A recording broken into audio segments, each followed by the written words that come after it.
ሼፍ መሰረት ነኝ። እንዴት ናችሁ? አሁን የምንሰራው የዳቦ ቆሎ ነው። በአራት አይነት በገብስ፣ በመቀስ፣ በሹካ፣ በገመድ ነው የምንሰራው።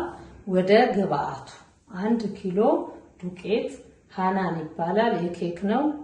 ፉድ ከለር በ3 አይነት ከለር፣ ውሃ፣ ስኳር 3 ሾርባ ማንኪያ፣ ጨው በትንሹ፣ ዘይት 10 ሾርባ ማንኪያ የፈላ ዘይት ነው። ወደ ስራው እንሄድ። እዚህ ጋር ቦላችን አለ። ውሃ 3 ሾርባ ማንኪያ፣ ይሄው ጨውና ስኳሩ፣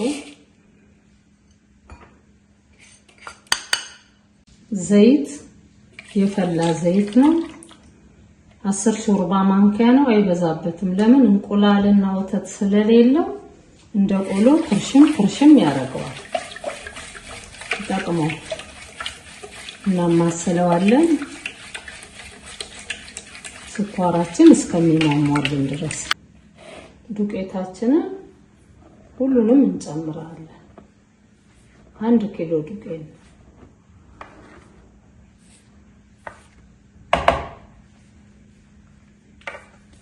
ይሄንን ማሸት ቆንጆ አርጎ መታሸት አለበት።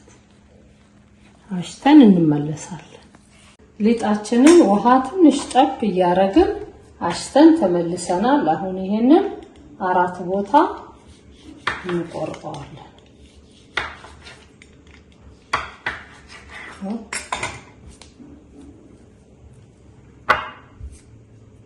ለከለር ስለሆነ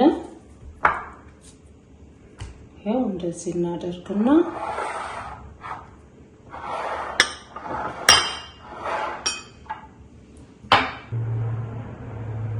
ይሄ ቢጫ ደግሞ አነስ ስለሚል አረንጓዴ፣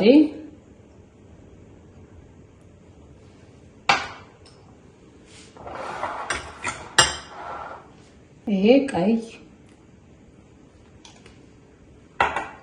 ይሄ ነጭ ነው። ያው 4 አይነት ነው። ሊጣችንን እንደዚህ አድርገን በከለር ቆንጆ አድርገን አሽተናል። ይሄው ይሄንን ይመስላል።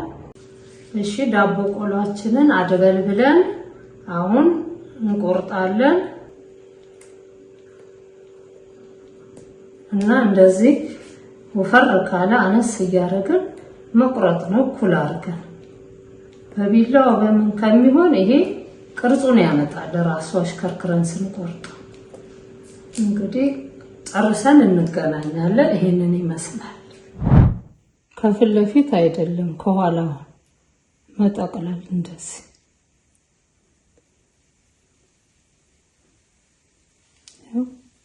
እንደዚህ ያረግን መጨረስ ነው። ይሄንን አሁን ይሄንን በዘይት መጥበስ። እስቲ ቆልተን እንገናኛለን።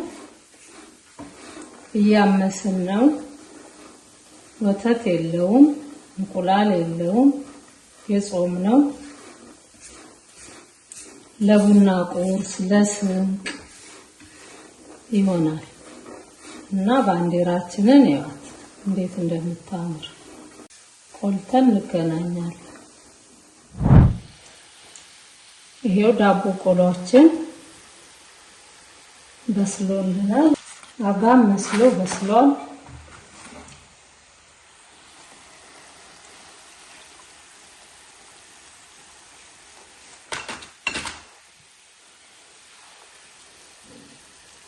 ቆንጆ ዳቦ ቆሎ ይሄን ይመስላል። ዳቦ ቆሎችን በጣም ያምራል። አሪፍ ነው። ይሄው ለቁርስ፣ ለአንዳንድ ስንቅ፣ ለተማሪ ዩኒቨርሲቲ ሲገባ በጣም ቆንጆ ነው። ይጣፍጣል። እስቲ እንቅመሰው።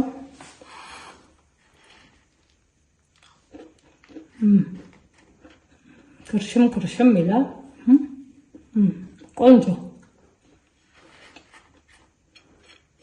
እንደዚህ አይነት በየቤታችን ብንሰራ ይሄ አሁን ወደ 3 ወር 4 ወር ይቀመጣል። ለምን ወተት የለውም፣ እንቁላል የለውም፣ የጾም ነው። ሁሉ ነገር ይሆናል። በየቤታችን እንደዚህ ሰርተን መመገብ። አንዳንድ ጊዜ ደግሞ ምሳ ሳይደርስ ሲቀር አፋችን ላይ ጣል ብናረገው በጣም ቆንጆ ነው። ይሄንን ይመስላል። ባንዲራችንን የምትወዱ በሙሉ ላይክ፣ ሼር፣ ሰብስክራይብ አድርጉን። እንወዳቸዋለን። አገሬን ባንዲራዬን እወዳለሁ።